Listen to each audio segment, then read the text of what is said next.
Hello दोस्तों, आज हम जानेंगे कि क्या उड़ीसा में बनेगा 500 बिलियन सुपर इकोनॉमी।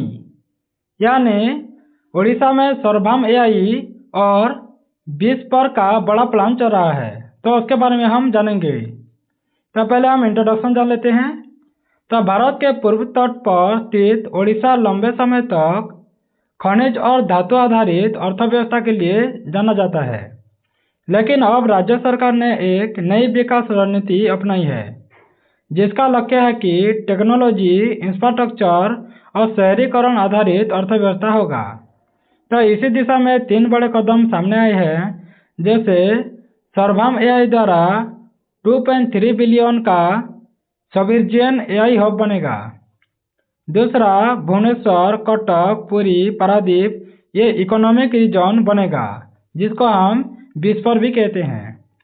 और तीसरा कहें तो बस 2047 तक इस क्षेत्र को 500 बिलियन आर्थिक हब बनाना है।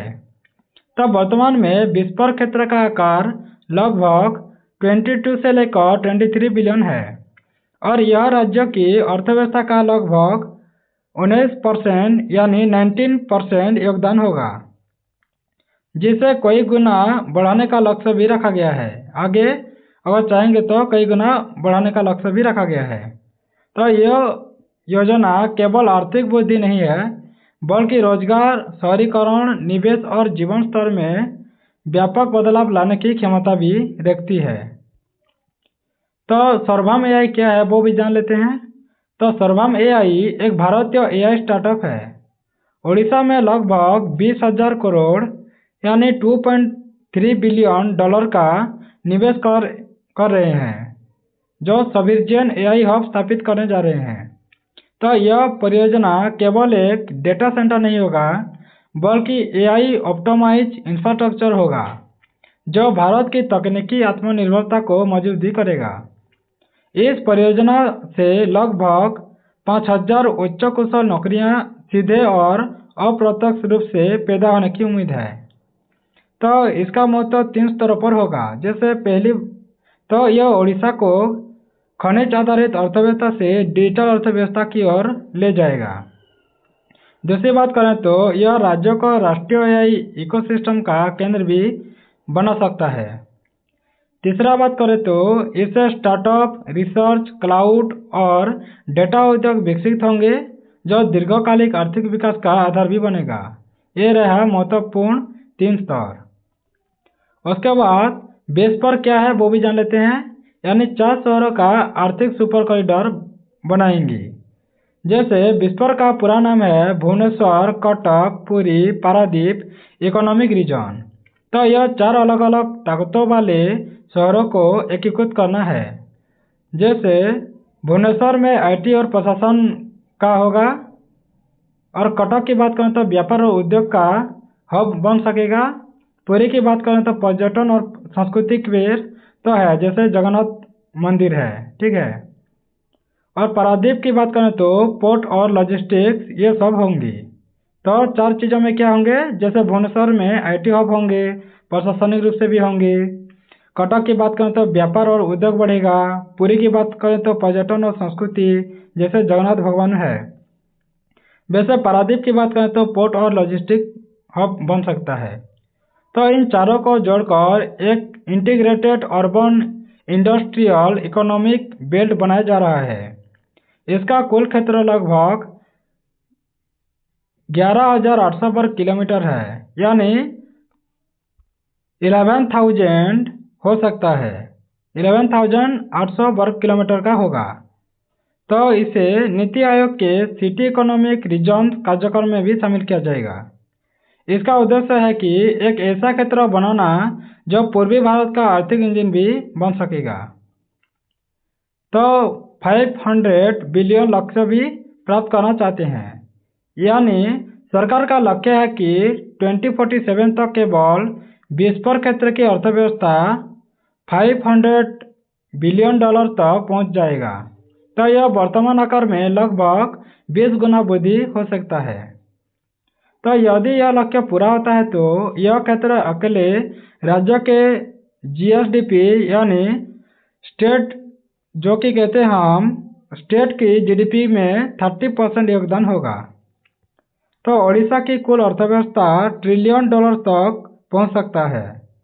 राज्य भारत के प्रमुख औद्योगिक और शहरी राज्यों की श्रेणी में भी आ सकती है। यह लक्ष्य विजन 2036 और 2047 के तहत ही तय किया गया है। तो इंफ्रास्ट्रक्चर के विकास का सबसे बड़ा आधार क्या होगा वो भी जान लेते हैं। जैसे 20 पर योजना में सबसे बड़ा फोकस कनेक्टिविटी और इंफ्रास्ट्रक्चर पर होगा। तो कुल 645 किलोमीटर के 3 रिंग रोड बनाए जाएंगी।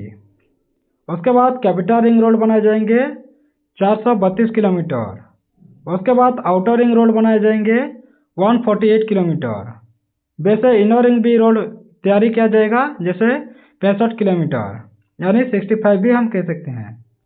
तो नई रेलवे लाइन की बात करें तो जैसे पुरी कोणार्क और कोणार्क भुवनेश्वर को जोड़ेगा। इससे चारों शहरों के बीच यात्रा समय कम होगा और उद्योगों को तेज लॉजिस्टिक भी मिलेगा। तो बेहतर कनेक्टिविटी किसी भी आर्थिक कॉरिडोर की सफलता की कुंजी भी होता है। तो सेक्टर आधारित विकास रणनीति के बारे में जान लेते हैं। तो इस कॉरिडोर में 80 से अधिक परियोजनाएं और 30 नीति पहल शामिल की गई है। यानी इस कॉरिडोर में 80 से अधिक परियोजनाएं शामिल होंगे और 30 नीति पहल शामिल हो सकते हैं। यानी 30 की नीति किया जाएगा पॉलिसी। तो मुख्य सेक्टर की बात करें तो जैसे आईटी में और डिजिटल सेवाएं, एआई और डेटा सेंटर बनेंगे, मैन्युफैक्चरिंग होगा, केमिकल और टेक्सटाइल भी होगा, मेटल, डाउनस्ट्रीम, बायोटेक, पर्यटन, शिक्षा और स्वास्थ्य में भी होगा। ये सब मुख्य सेक्टर होंगे। तो यह रणनीति एकल उद्योग पर निर्भर को कम करेगा और बहुक्षेत्रीय विकास को सुनिश्चित भी करेगा। तो पारादीप पोर्ट आधारित औद्योगिक शक्ति भी बनेगा।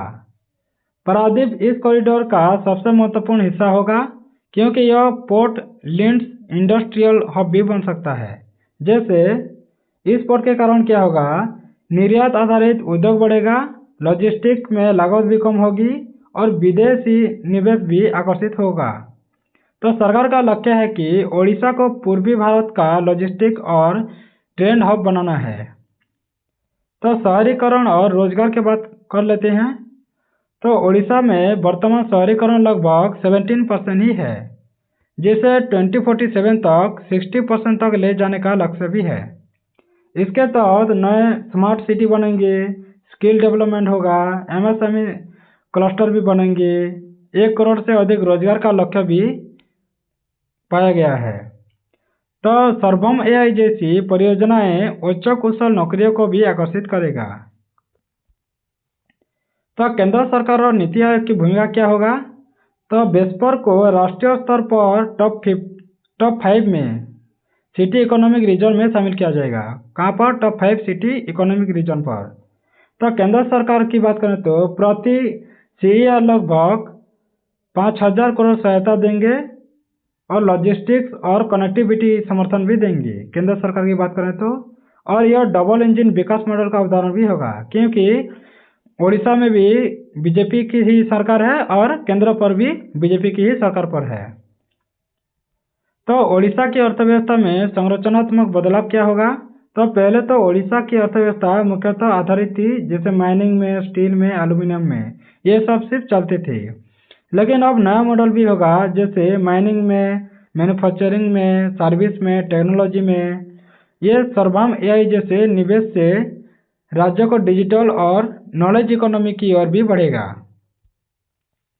तो चुनौतियां और जोखिम भी होता है, जैसे हालांकि योजना महत्वाकांक्षी तो है लेकिन कुछ चुनौतियां भी होता है, जैसे बड़े पैमाने पर निवेश जुटाना होगा, भूमि अधिग्रहण करना होगा, पर्यावरणीय संतुलन भी रखना पड़ेगा, कौशल युक्त मानव संसाधन भी लगेगा क्योंकि बिना कौशल मुक्त से नहीं होता है।